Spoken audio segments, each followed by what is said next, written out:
Bonjour à toutes et à tous. Aujourd'hui, Monsieur Delvaux m'a demandé de vous présenter le sujet qui traite des conséquences du Covid-19 sur les comptes annuels. De plus, nous avons reçu plusieurs questions des membres au sujet des actions à prendre dans le cadre de la sonnette d'alarme. Et pour cela, nous allons examiner ce que nous dit la loi et les avis de la Commission des normes comptables.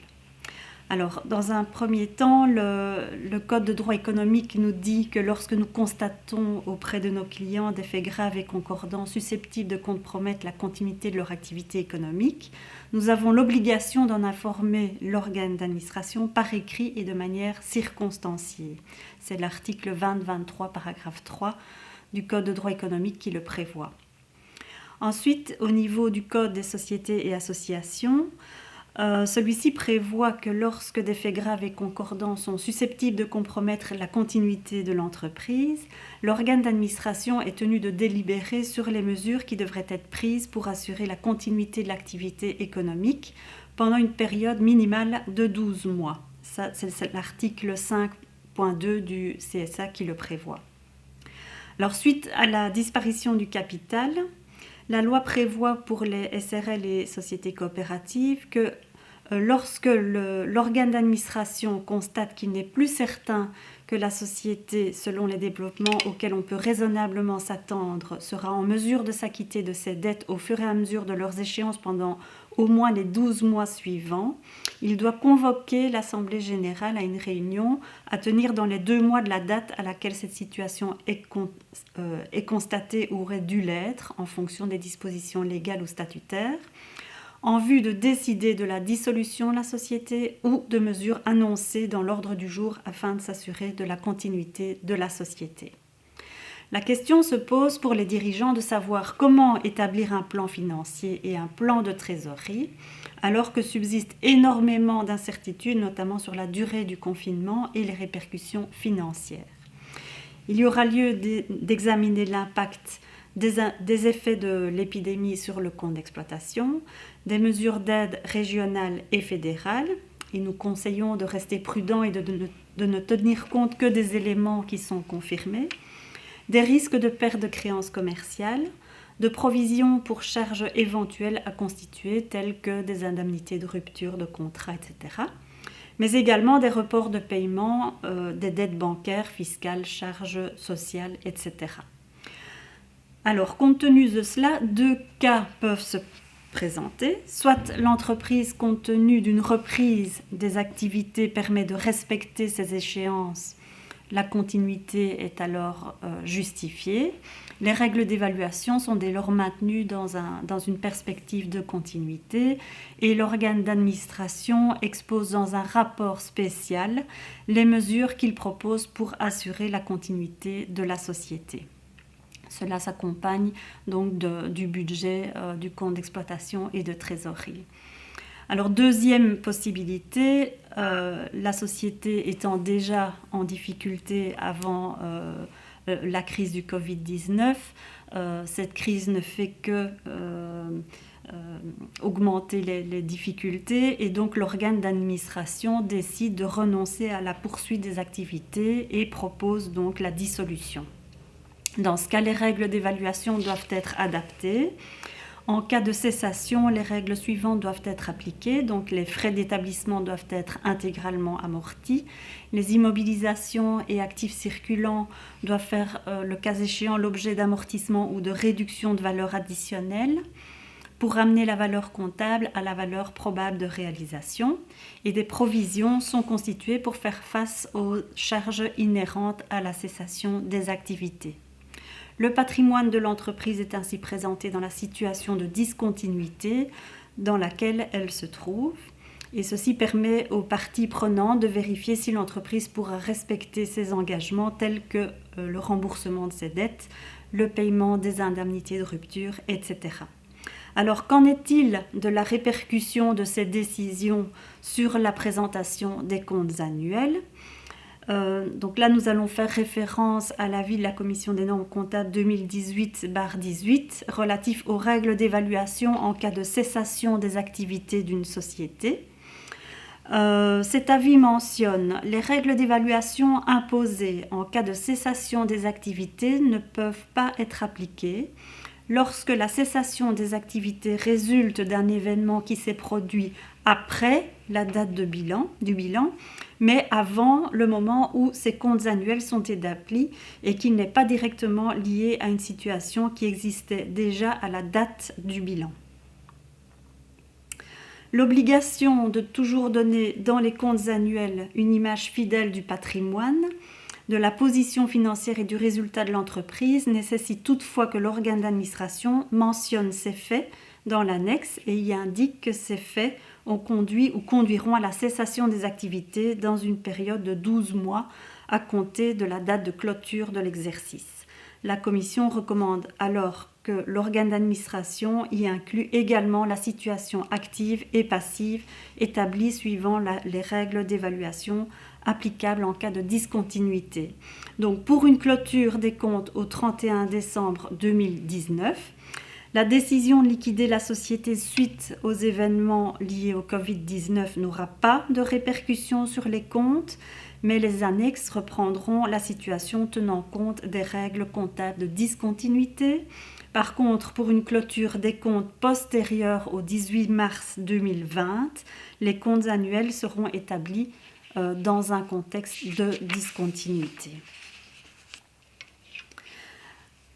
Alors, au niveau des comptes annuels, les comptes annuels doivent-ils tenir compte des conséquences liées au coronavirus ? La question se pose en effet de savoir dans quelle mesure les événements post-clôture liés à la crise du coronavirus auront un impact sur l'évaluation des postes d'actifs et de passifs pour les comptes clôturés au 31 décembre 2019.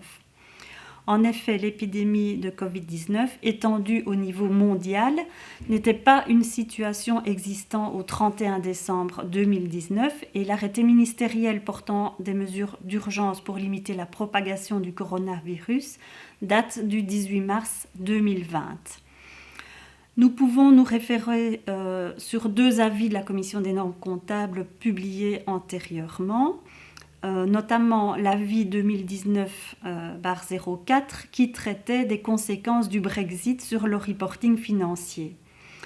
L'avis indiquait que si le Brexit a effectivement lieu et s'il est mis en œuvre entre la date de clôture du bilan et la date de l'établissement des comptes annuels, cette mise en œuvre constitue un événement postérieur à la date de clôture du bilan qui ne nécessite pas d'adaptation des chiffres mentionnés dans le bilan et dans le compte de résultat. En cas d'importance significative, il convient toutefois de reprendre toutes les mentions appropriées dans l'annexe afin que les comptes annuels puissent donner une image fidèle du patrimoine, de la situation financière et des résultats de la société. Nous avons un deuxième avis, donc l'avis 2018-08 qui traite des événements postérieurs à la date de clôture de l'exercice. Cet avis indique sous le chapitre 2 que lorsque les événements postérieurs à la date de clôture de l'exercice, mais avant l'arrêté des comptes annuels par l'organe d'administration, lorsque ces événements apportent une information complémentaire relative à l'évaluation d'un ou plusieurs éléments de l'actif et du passif tels qu'ils existaient à la date de clôture de l'exercice. Ces événements sont relatifs à une information qui a pris naissance dans l'exercice clôturé, mais qui est connue après la date de clôture de l'exercice clôturé et avant l'arrêt des comptes par l'organe d'administration. Par exemple, un client qui était en grande difficulté financière, en ébranlement de crédit à la date de clôture, et qui, compte tenu de la crise actuelle, estime qu'il ne pourra pas faire face aux difficultés supplémentaires. Et donc ce client décide de faire aveu de faillite après la date de clôture de l'exercice. L'organe de gestion doit, le cas échéant, comptabiliser dans les comptes de l'exercice clôturé une réduction de valeur sur cette créance. L'organe d'administration doit prendre donc en compte ces événements, qu'ils soient significatifs ou non, et adapter le bilan ou le compte de résultat de l'exercice clôturé. Donc ça, c'est ce qui concernait des éléments existants au 31 décembre 2019.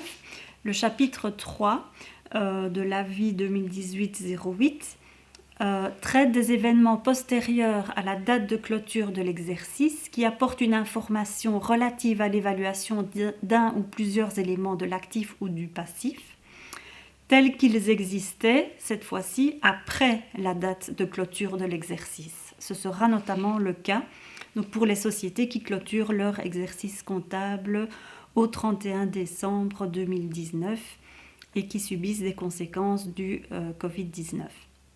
Donc en effet, compte tenu de la faible propagation du virus au 31 décembre 2019 et de l'absence d'alerte mondiale par l'OMS, il peut être considéré que les mesures de confinement sont des informations connues postérieurement à la date de clôture et donc sont des événements postérieurs à la clôture qui ne confirment pas une situation préexistante au 31 décembre 2019. Donc ces événements n'entraînent pas une adaptation du bilan ou du compte de résultat de l'exercice clôturé, mais s'ils sont significatifs, une mention de leur nature et de leur impact financier dans l'annexe du modèle complet sous la section Nature et impact financier des événements significatifs postérieurs à la date de clôture, non pris en compte dans le bilan ou le compte de résultat, et sous la section Autres informations à communiquer dans l'annexe pour les modèles abrégés et micro.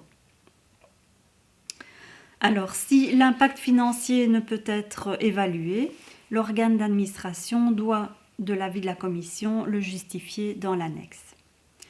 Si ces événements sont importants, l'organe d'administration doit également les mentionner dans son rapport de gestion.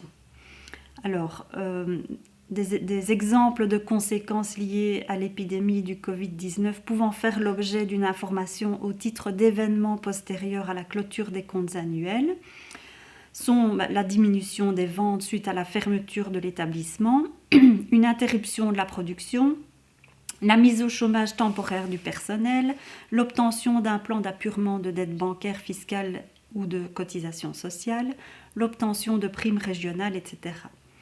Parmi les informations à reprendre dans les annexes et relatives à l'impact de la crise sur la valeur des comptes du bilan telle qu'elle ressortait à la date de clôture, on peut signaler par exemple une réduction de valeur sur stock, donc du stock qui était présent au 31 décembre 2019 et qui n'aurait pas pu être écoulé suite à la fermeture de l'établissement par exemple. Des réductions de valeur sur participation financière ou placement de trésorerie, donc qui ont été évaluées au 31 décembre à leur date de valeur de marché, par exemple pour les placements de trésorerie, et qui verraient leur valeur dépréciée suite au Covid-19. Éventuellement les frais de restructuration s'il y a une fermeture d'entreprise, des indemnités de licenciement et également des indemnités pour rupture éventuelle de contrat. Alors la commission rappelle que l'obligation de tenir compte des événements postérieurs à la date de clôture de l'exercice ne permet pas à l'organe d'administration de provisionner des risques inexistants à la date de clôture de l'exercice en se fondant sur un fait générateur survenu entre la date de clôture et la date d'arrêté des comptes annuels.